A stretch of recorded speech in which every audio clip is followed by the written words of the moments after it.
Hey there, folks. Welcome back to the Dammâseq Campaign. Last time, we just continued to get things under control.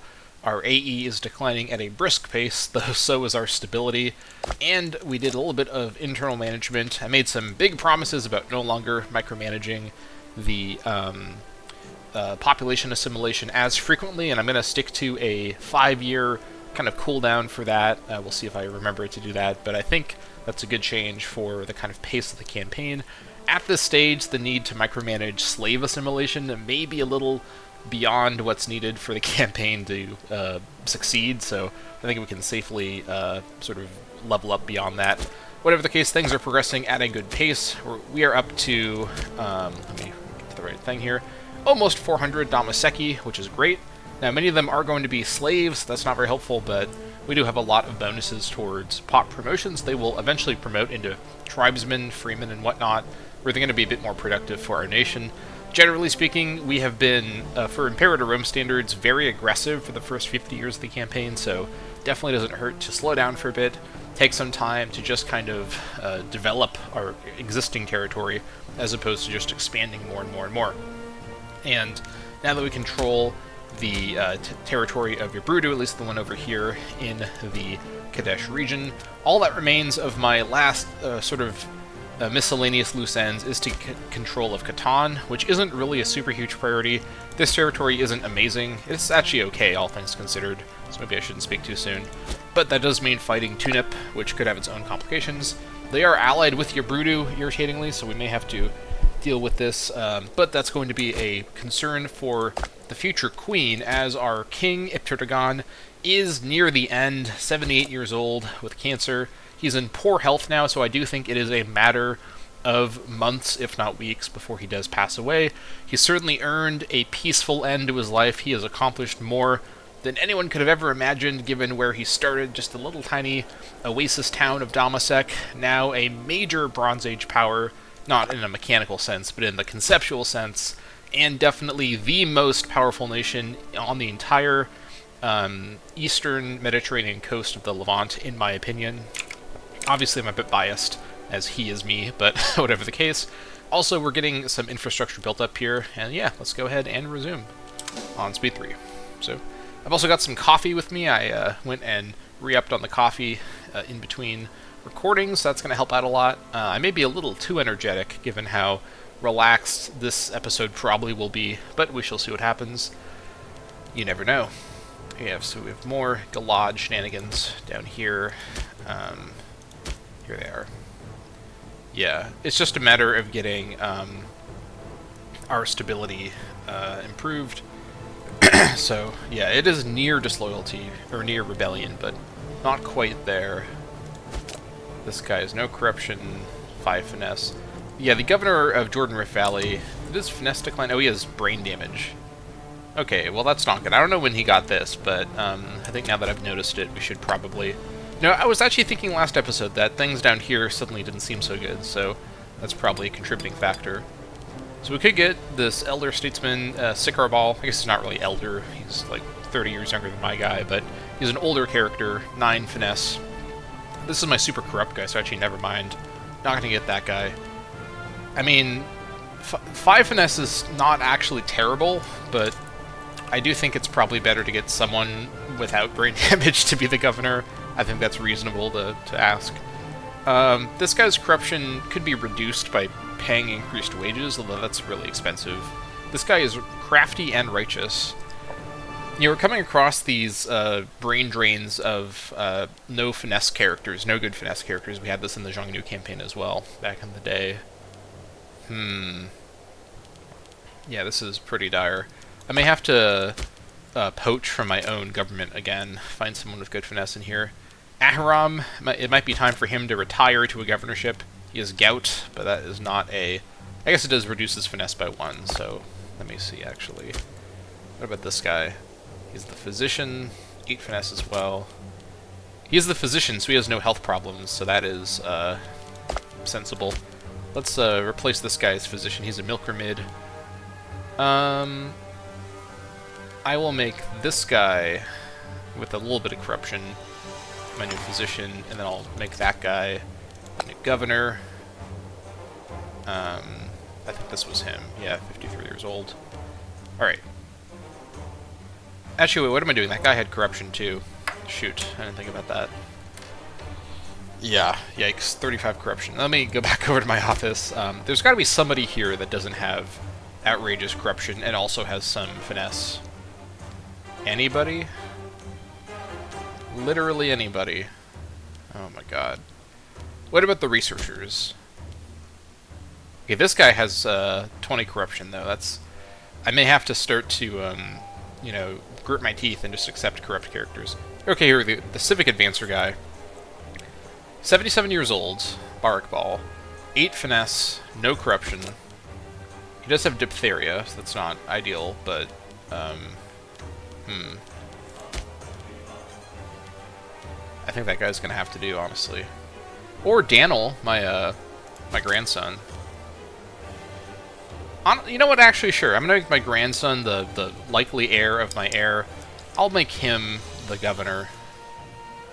Sure, why not? Let's do it like that. So let's replace this guy here with this Zeal guy. I think that's probably fine. And then a little bit of nepotism, but yeah, I think, I guess technically speaking, because I've commented before, and I did this in the Zhangnu campaign, I don't want to have, oh, Yabrudu took this! Ah! Stupid Yabrudu, stop it! They're gonna colonize all the stuff in... Alright, that's annoying. I was gonna just colonize this myself, but I guess I have to fight Yabrudu again. Whatever, these stupid migrators, I'll deal with them later.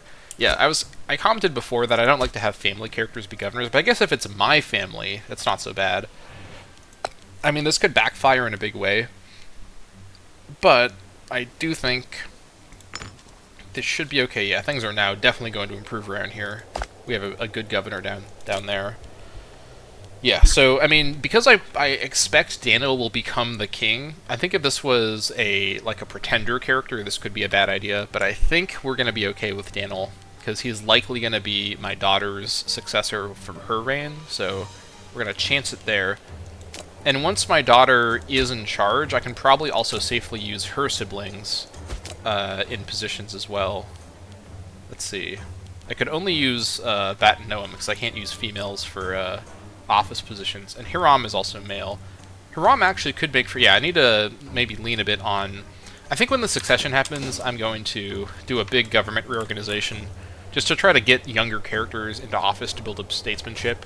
I mean, sure, the high statesmanship is handy, but those characters all being really old and having health problems, it's just going to be too difficult to deal with.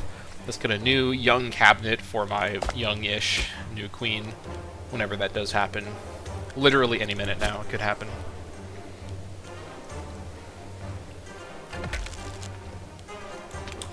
Oh, my wife has died. Tabor has died. A lifetime of excess. Okay. Well, she had dementia, arthritis. I was not expecting her to die before me. She is much younger than me. That is a bummer. I'm not going to arrange a new marriage. He will live out the rest of his days as a widower. But you know what they say? Wow, there's a lot of Yabrudian migration going on around here. Where are these guys all coming from? Bamakol Mashid is truly a dire advisor. This is the royal tutor. What's he do? Oh, I think that's an oratory position. Yeah, this is my civ change guy. People laugh openly at stories of his sheer inability to lead, and our enemies eye our lands hungrily. This guy is so bad at being a teacher that our enemies are just like rubbing their hands like, oh man, these guys are a free target. Interesting. It is safe to say that our people feel most uneasy. Ooh, wow, that's a brutal event. 5 stability for this? For this guy being bad at being my advisor? Are you kidding me? Wow, that is brutal. I mean, this might improve my stability trend a little bit, but that's not going to help my happiness. Yeah, we're still not doing great with AE. AE is declining quite fast, so that's not so bad. Also, can trade with Mari. I'm going to keep trading with Mari as best as I can. Mari is very splintered right now, so they are just in a weird state. Oh, we got Martial Advances 4. Okay, sweet. Pretty good. And I think what I was doing was I was working my way... Where was it? Yes, I was going to work my way towards cultural administration, but I wanted to get public slavery on the way.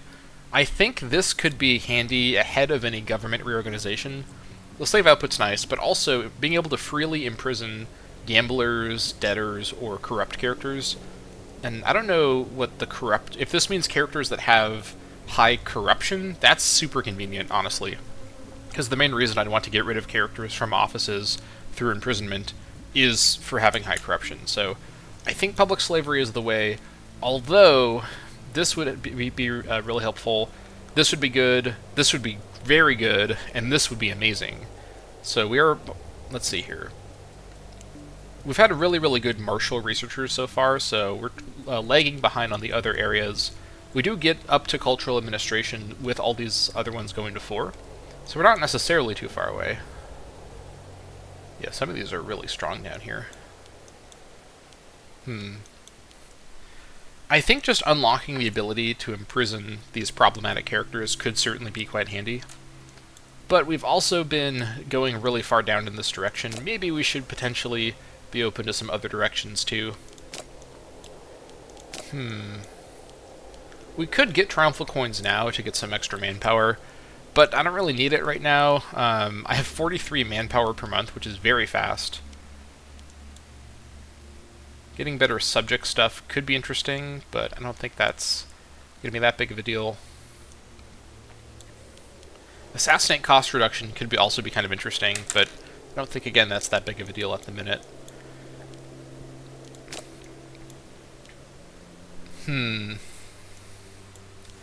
I think we just keep going over in this area, honestly. I think we just keep at it. We could also go back and get more freeman output, which would be worth some amount of manpower and tax. Let's see. This gets us to better pop conversion, which we don't really need at the minute. We may need later on. But then also stuff down here, which is quite good.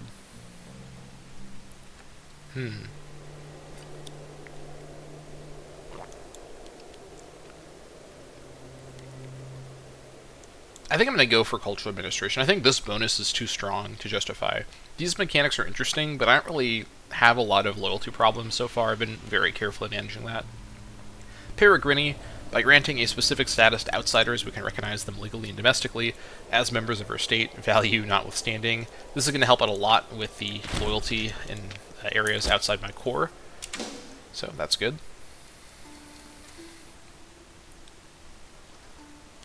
These guys have left the area. That is a huge relief, honestly. Yeah, that's where these guys came from. They were settling over here, but now they're moving away. As they should. This is my region. Get out of here.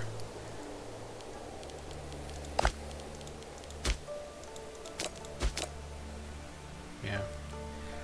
It's almost over for Iptur-Dagan.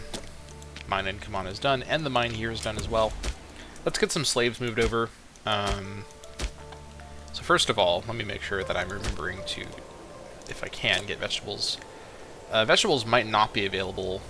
Also, do I not have... Oh, I do have both copies of earthenware. Okay, vegetables are available now. I'm going to stop trading for earthenware temporarily. In fact, I might actually... Hold on.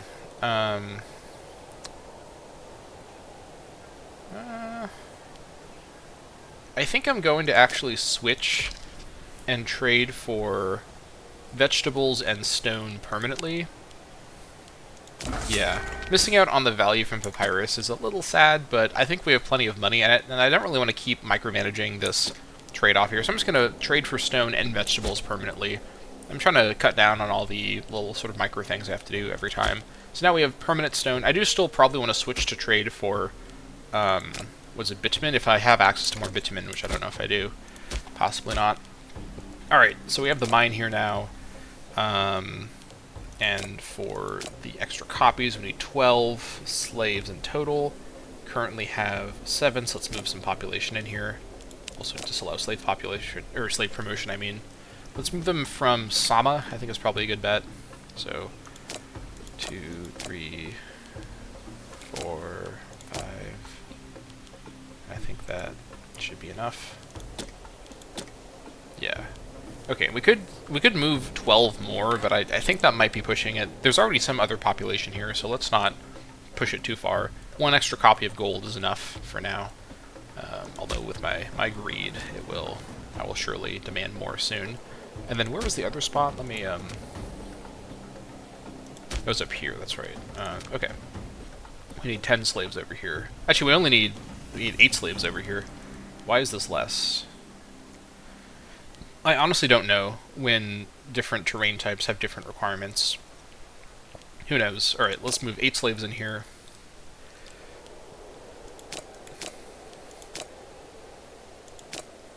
And then we need 4 more.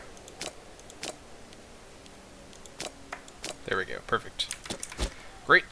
And with that, we now have 2 more copies of gold. I'll sell them to the Cypriots, and also whoever else wants to buy them.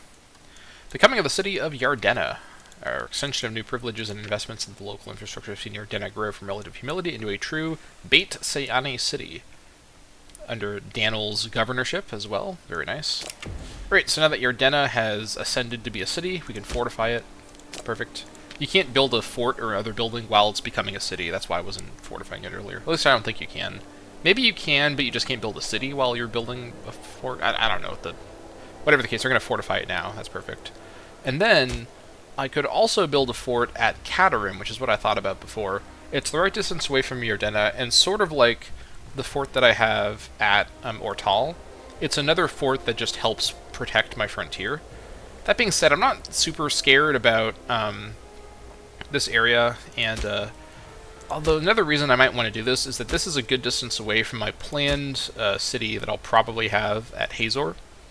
Like, I'm probably going to keep the Hazor city for this province, so this fort here actually might be kind of too close to that, though. I think I'll just hold off, actually, on building another fort, unless I think there's a really strong reason. So we can just continue along.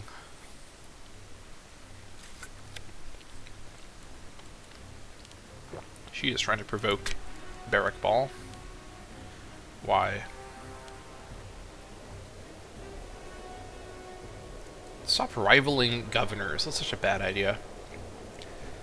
I kind of want to persuade her to drop this, because I don't want her to be rivals with a governor when I'm playing as her.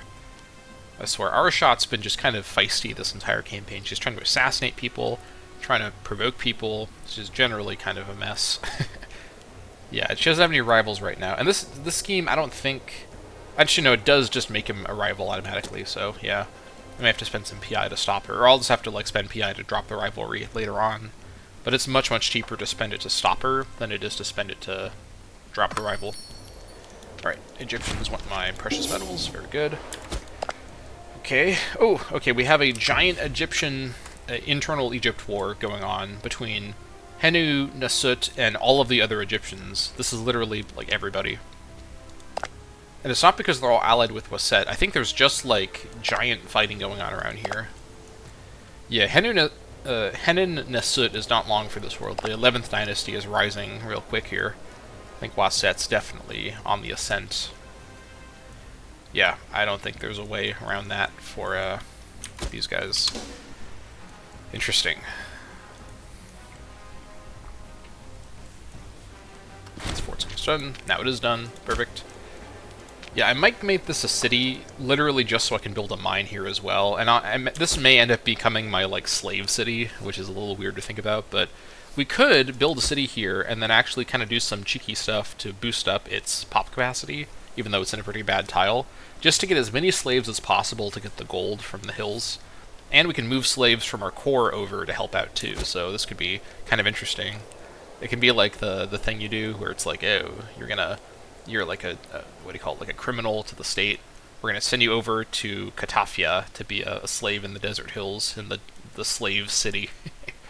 That's pretty evil, but appropriate for the time period. So, alright, Yabrudu is settled over here, it looks like, with their guys. Fine. That's not in my region, so I do not care. Go for it. Hey, look at that! We've got everyone happy with us right now. Across the board, upward trend on loyalty. That's amazing. Perfect. Finally, after all this time, we finally have upward trend everywhere at once. Love that.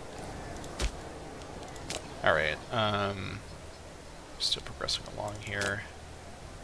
Something a slave. It's not very helpful.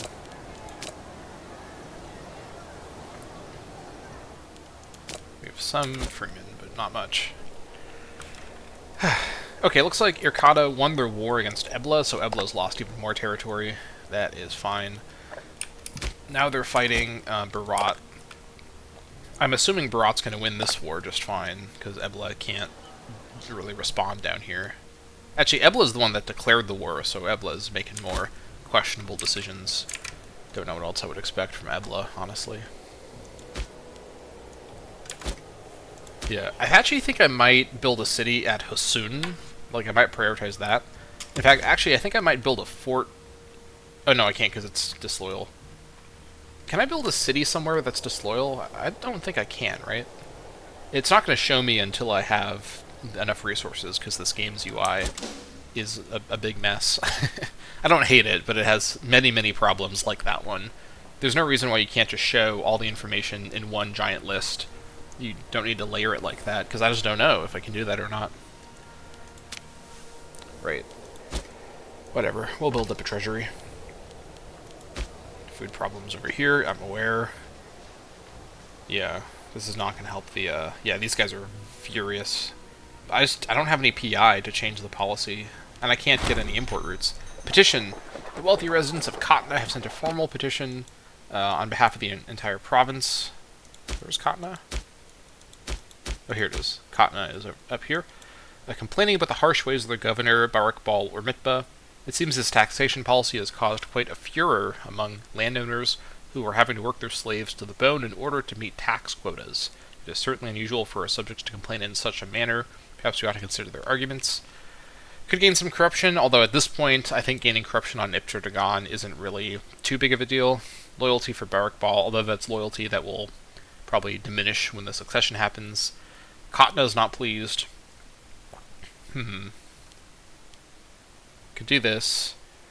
Barakbal loses money and loses loyalty. Or I could fire him. 7 finesse is something I shouldn't overlook. The question is, do I have a replacement lined up? Or Mitbas, how are they feeling? Or Mitbas are 4 of 2, so the Mitbas are perfectly fine. Do I have another family member I can make the governor? I think this is my... Can I see this guy's, like, character face thing? If I click on this, I think it assigns him. Let me look at it like this. Let's see. Himilka would not be great. Okay, here he is. I mean, 6 finesse isn't terrible. It's almost as good as Barakbal. He does have 10 corruption. Why is that? He just has 10. Oh, he has nefarious tendencies. Okay. Sure. Yeah, I'm not gonna... Okay, you know what? I'm gonna go ahead and not get the population unhappiness. Losing loyalty on that guy isn't the end of the universe, so I think we should be okay.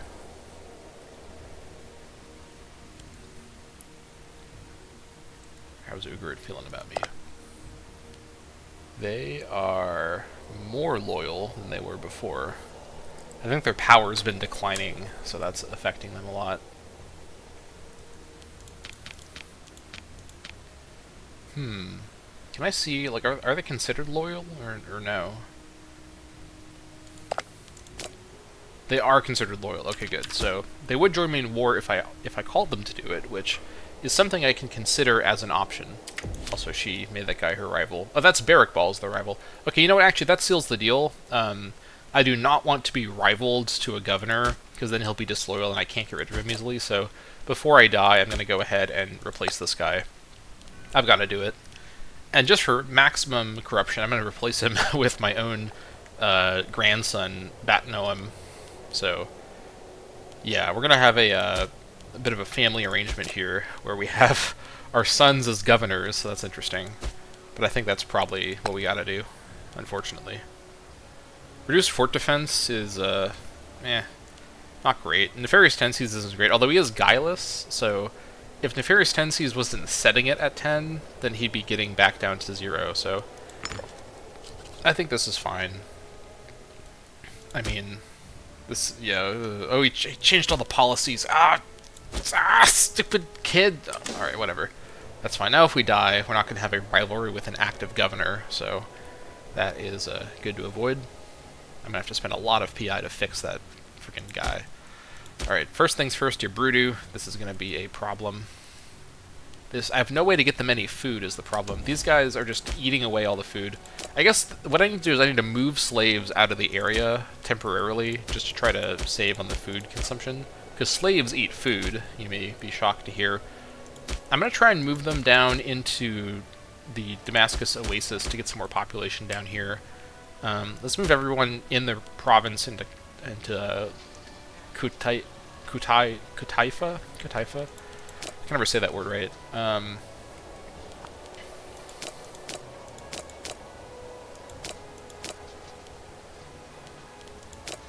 Alright, and then everyone move down here from Kutaifa.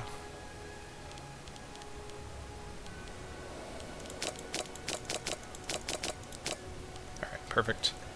And then these slaves here, if I could get another copy of Reeds, actually, that's pretty good. Because I think I'm trading for Reeds right now. No, I do have 2 copies of Reeds, just locally. Alright, whatever. We'll let the slaves here move around on their own. So now, I think on the monthly tick this might update. 4.88. Let's see what we go to.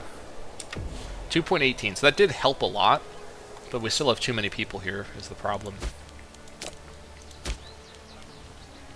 Yeah, the population capacity. Oh, it's because of the food supply. That's why it's so low. The main problem I have is that this is going to affect the loyalty. At least I think it affects the loyalty. Let's see. Yeah. Minimum unrest and local unrest. That's not good. Alright, so first things first, this is getting changed. I guess what I could do, I could change to encourage trade everywhere to get more food modifier. The problem is these places aren't really producing very much food on their own. Like -0.61, negative 0.17. Kara is producing more because it has a wild game. Actually, no, that's not true. Why is it producing more? I don't know, actually, why it's producing more. I don't have an explanation for that. I don't know. I kind of need an import route over here. If I had a free investment, I could do a local import route to get food up here, but yeah, I don't know what to do here. Let's see.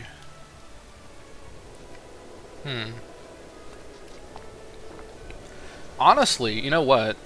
As long as I actually control these tiles myself, and they're not uncolonized, even if there's only one population here who's in a perpetual state of starvation, technically speaking, my only use of this territory is as a sort of a defensive thing to help protect my capital.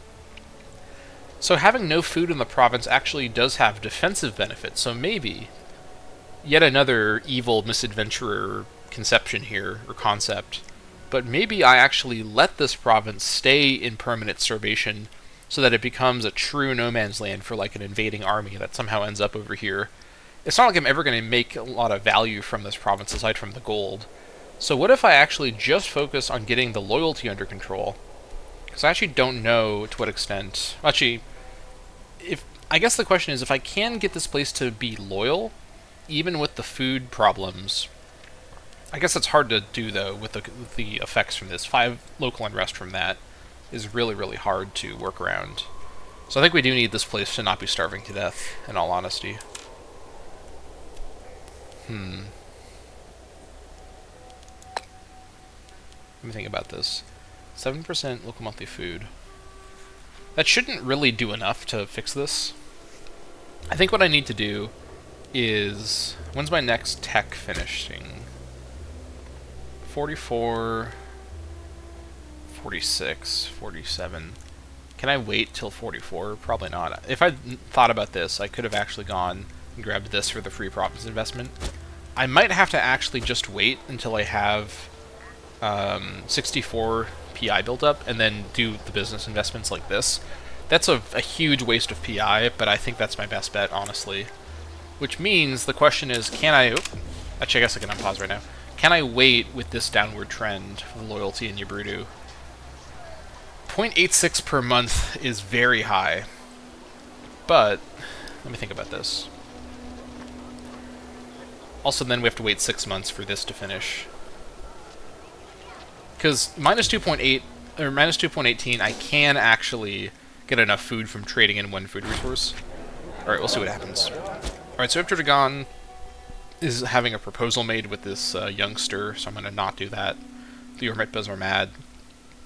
I'm not going to get a new partner right now. That seems like a weird decision to make. I don't need to do that. We'll just stay a widower. So, yeah. Yeah, so I think that's the plan, is we wait until we have enough PI. I think timing-wise, we should be able to dodge a rebellion down here just barely. It's going to be a close call, though. That being said, the 6 months, so that's another 6 points. And to get up there, we need about 2 per month. 64 minus 15. Let's round it to be about 50. So we need about 25 months, and then 6 months, so it's about 30, let's round it to be like 33 months or so, which this won't rebel in 33 months, so this will work. Also, more stability will help too, so we're gonna, you know what, that's still a good trade, but I did not think about the fact that I'm trying to save PI now, so, yeah, alright. So, the people of your Brudu will be relieved to hear that I don't plan to make them starve to death for defensive purposes, but I will actually try to import them some food once I'm able to. It's unfortunate with all the money that I have, I can't just spend money to like move food over here. There should, I think, be a way to spend treasury to move food around, but in fairness, this exact situation is really due to the Tunip is claiming my land. That's fine. This situation's really being inflamed by the mods that I have, particularly the Age Reborn, where food is more of a difficult mechanic to work with, so I can't blame the game too much for not having a workaround to a mechanic that wasn't really in the base game anyways. So yeah. This is a bit better now because of the increased stability, but yeah, it's still going to be a close call.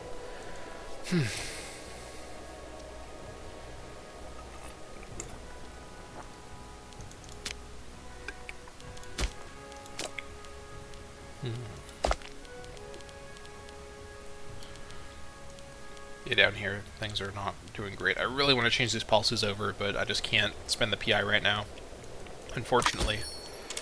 These guys want my grain. I just want to trade my grain internally. Come on, let me do it. Alright. Alright, looking good down here. I could get a workshop for more ivory. More local ivory. That could be kind of handy. I think I just save my money for now, honestly. Probably it just doesn't hurt to go into a likely succession with a big war chest built up.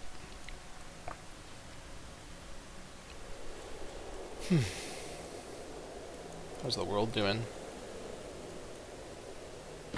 The question of competence.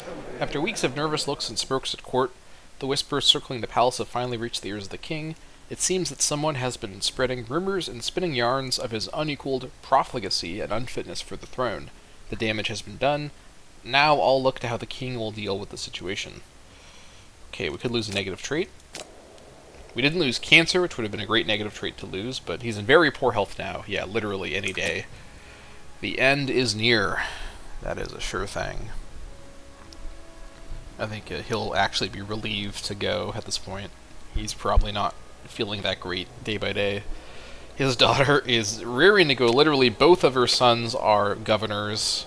My 2 other governors, actually, along with the king. So she is as ready as she can be, although she's now foolish. Risk of rebellion. I'm aware, game. I'm trying my best to fix this. I've limited options to work with here. I can't do too much. One thing that's going to help, too, is once I have enough to do the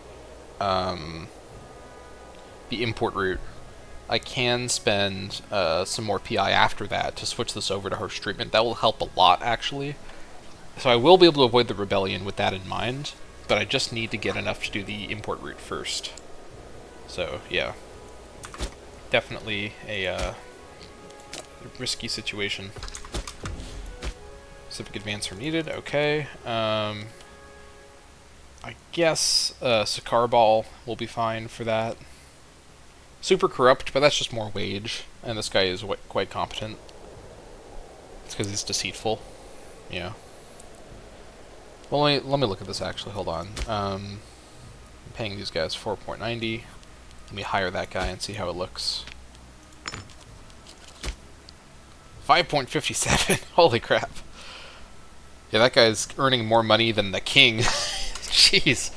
That's brutal. Alright, you know what? I don't know if I can justify that in all honesty. You know what? I'll hold off on it. I'm gonna completely reorganize my government once I have the succession, so we'll just run him for a little bit. Okay, now we could get an ocean bonus, but I don't think that's super important at the minute. So any other like economic bonuses? Let's see here. Ship repair at sea is really strong, but this is pretty far down.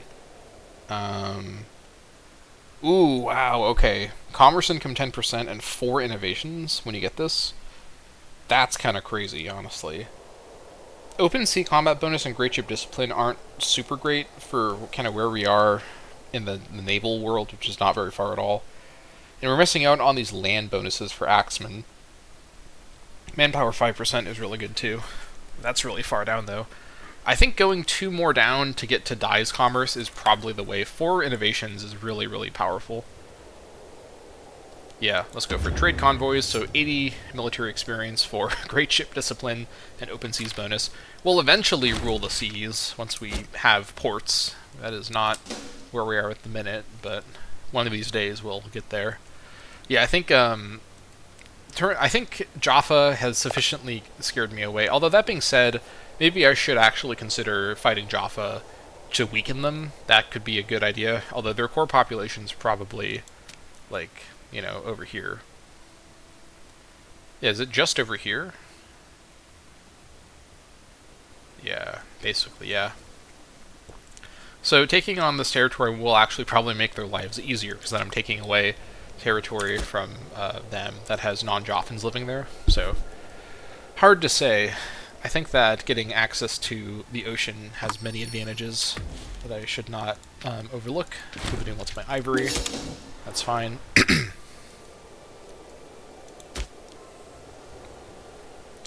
You know, one thing I didn't think about is, I do not know if you can do an investment somewhere that's disloyal. I just realized that I don't know if that is possible. It could be that that's not possible, in which case we are in serious trouble. I think I need to go ahead and bite the bullet and switch them over to harsh treatment right now. Yeah, this is going to slow them down a little bit. Let me think about this actually. So, it's 1 point every 2 months. So let me think about this. I need 64. That's going to be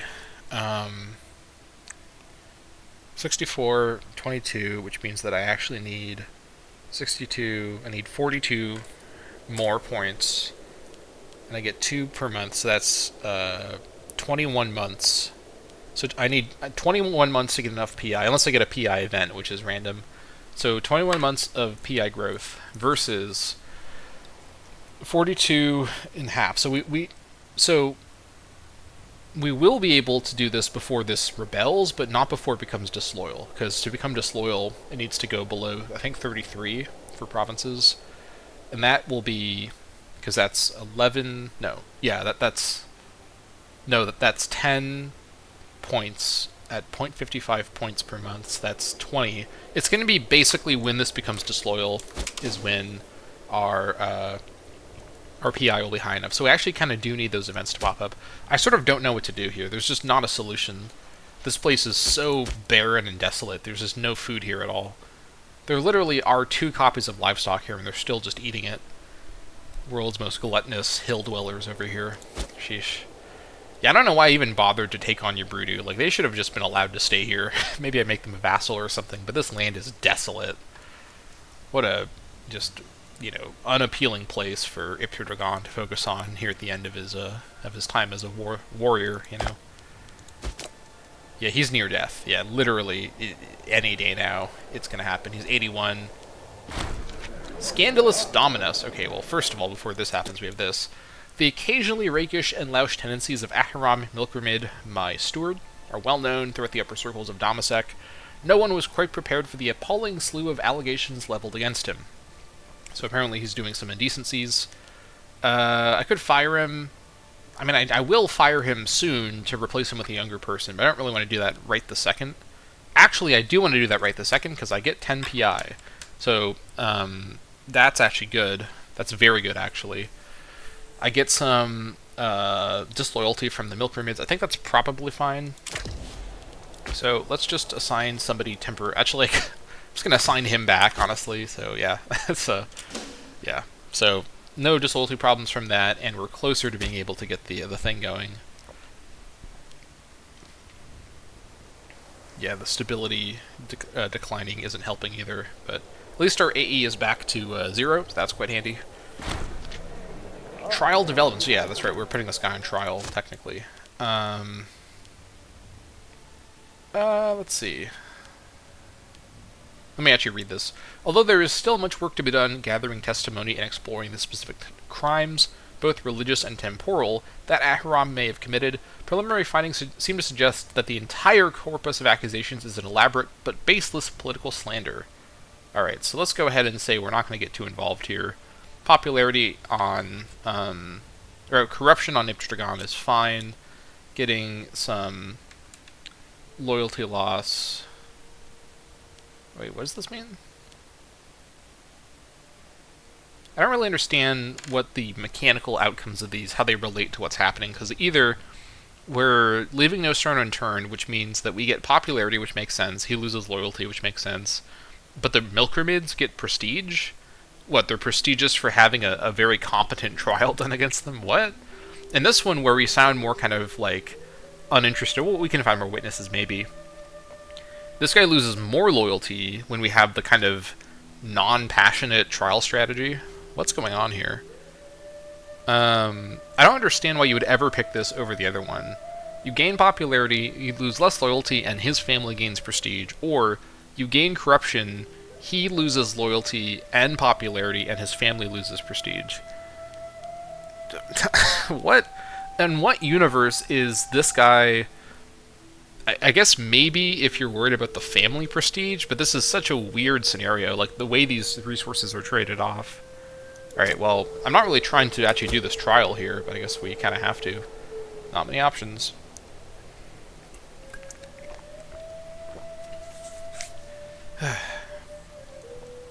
Yeah, perhaps I should have been saving an investment just sitting around for this exact occasion. Scandal draws to a close. After several weeks of gathering testimony, it has become clear that the wild rumors circulating Dammâseq were merely a farce, engineered to destroy the reputation of a relatively upstanding citizen. More witnesses came forward to defend him, ultimately, then did to corroborate the accusations. Ahiram can rest easy as time repairs the damage done to his and his family's reputation. The honorable and transparent conduct of the trial has also found us favor, not only with the slaves angered at the proposed excesses of the wealthy, but with citizens who are satisfied with the impartiality and veracity of our justice system. Okay, that's pretty good. Was that the Nation of Aram? Wow! That's a really strong bonus. I actually forgot that this was the bonus you get from this, so that's really good. That's huge, actually. That's really, really going to help with loyalty problems across the board. Good stuff. Alright, trade wild game away. That's fine. Yeah, hold on, wait. Am I trading away the extra copy that's being produced here? No, I don't think I am, right?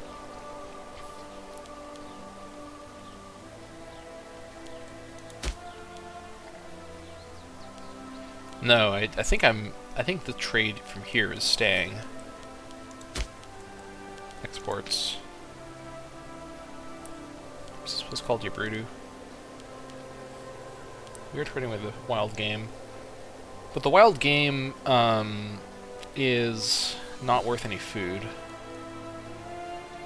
Okay, I don't think we're trading away both of the sheep. That's good. If we were, we could cancel that to get the food back, but I think we're fine. Okay, we're almost there with enough to get the business investment going. Oh my gosh, I was not expecting a starvation crisis in your brooder to be the theme of this episode, but here we are. What a weird way to end off Iptur-Dagan. Alright. Good stuff.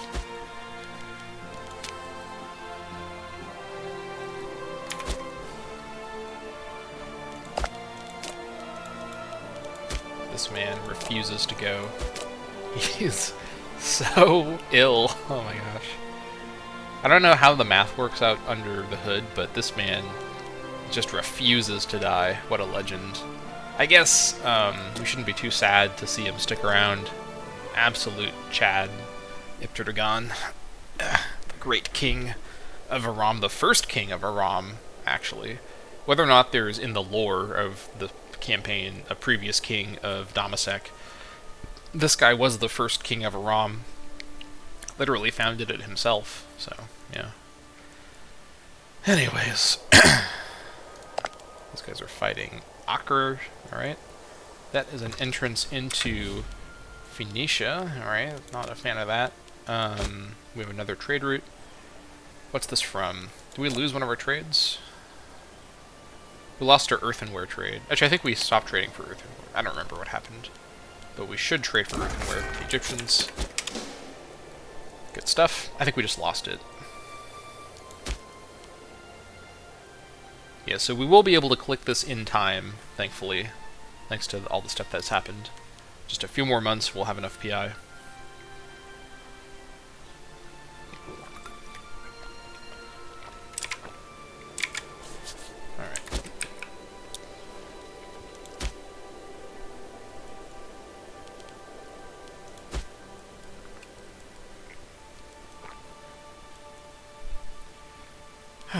Also, it's the 1st of January. So, let's pause. Worldwide drought is over. Oh my gosh, that's actually kind of clutch. That's going to really help with the famine. The worldwide drought has thankfully come to a close. Let us hope that the chaos of the last century goes with it. Finally! It actually seemed to make things worse here, which is interesting.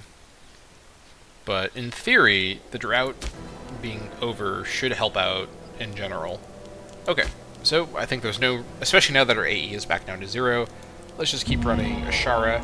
We could run Shalem just to be safe with the popularity of our new ruler when that does happen, but I think we just keep running Ashara. That's fine by me. And we're not in an Omen year, we're 55 years into the campaign now. We keep going. You know what, I didn't look at all my... Let me do that now, actually. I think because I'm going to do a big reset of everything when Iptur-Dagan dies, including attending to all of my provinces, I will take a look at that when the succession happens.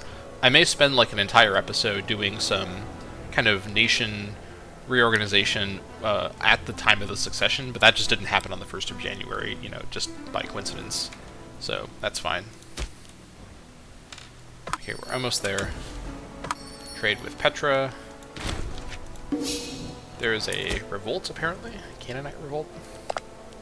No, it's just a similar flag to Jaffa. So we're fine.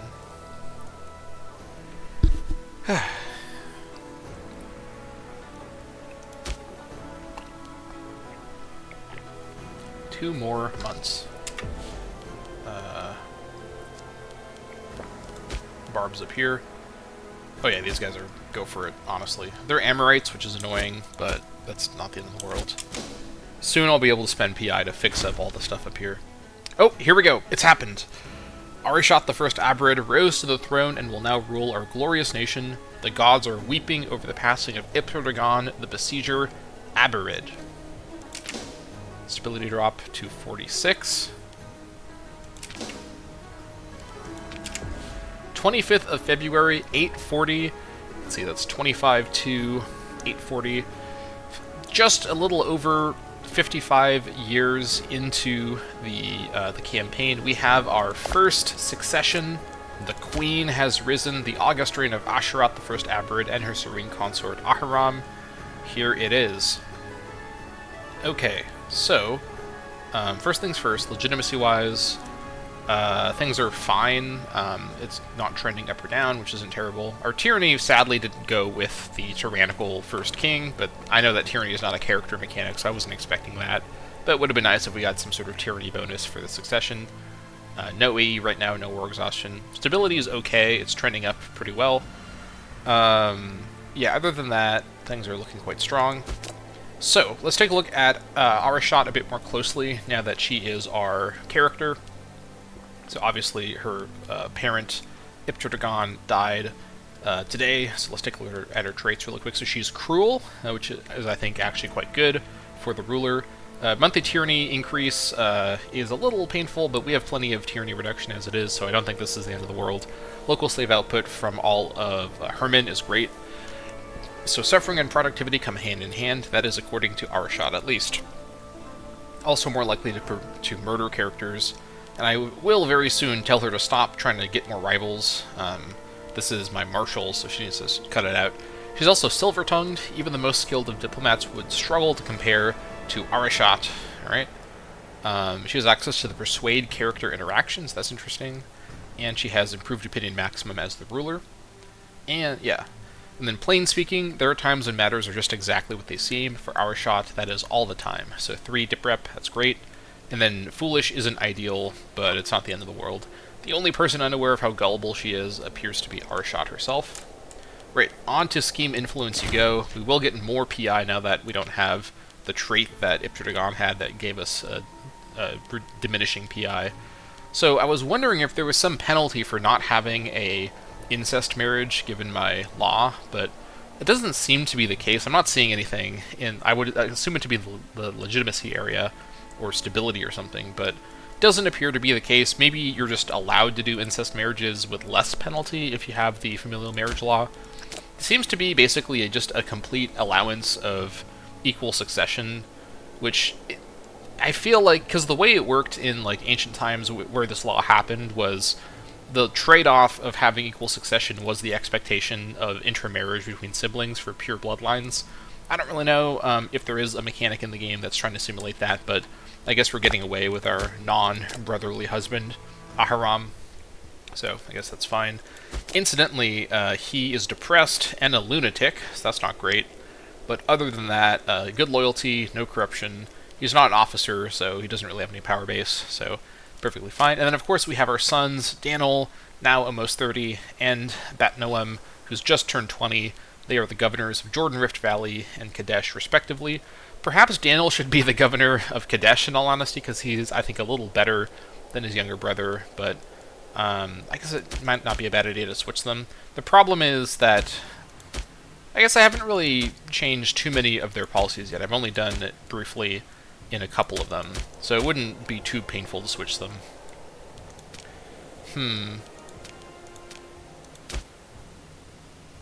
I think it might actually be a good idea to switch them, in all honesty. I think at the minute, I'm more concerned about the Kadesh situation than Jordan Rift Valley.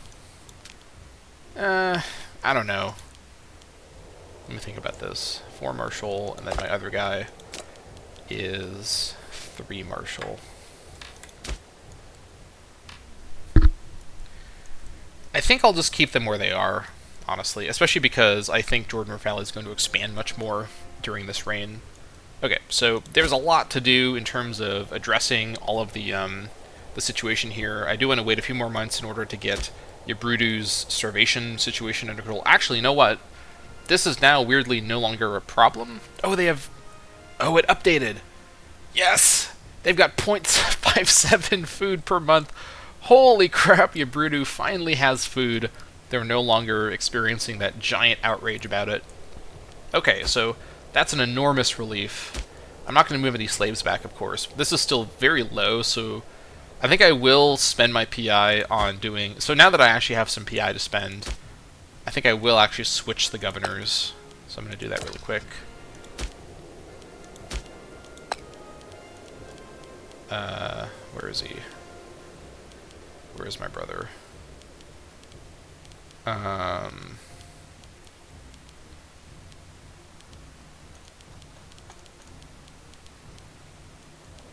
I blind. Here he is. Bat Noam.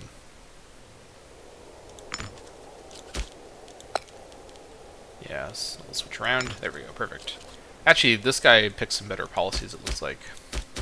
Yeah, you know what? Actually, this guy picked the right policies. Local autonomy. That's much better. Okay, so we're going to do a lot of internal nation management. We're not going to unpause for a minute when next episode starts, and we're going to just generally address where all the slaves are and whatnot. But going to have to do that in the next episode. Going to go in and end this one a little on the earlier side because we've had a lot of episodes right up at 59 minutes, or almost 60 minutes. So whatever the case, thank you all so much for watching. This has been a nice, chill end to the glorious lifetime of Iptur-Dagan. He has more than earned his future up here in the cloud background. I think that he has definitely placed himself firmly in the legend of first Dammâseq and then Aram, and soon enough Canaan. He will be remembered for a long time to come, and I think we are well set up with his daughter Arashat I Abarid to succeed him and take on the challenge of this campaign with definitely no trouble at all. So whatever the case, thank you all so much for watching, and I'll see you all next time.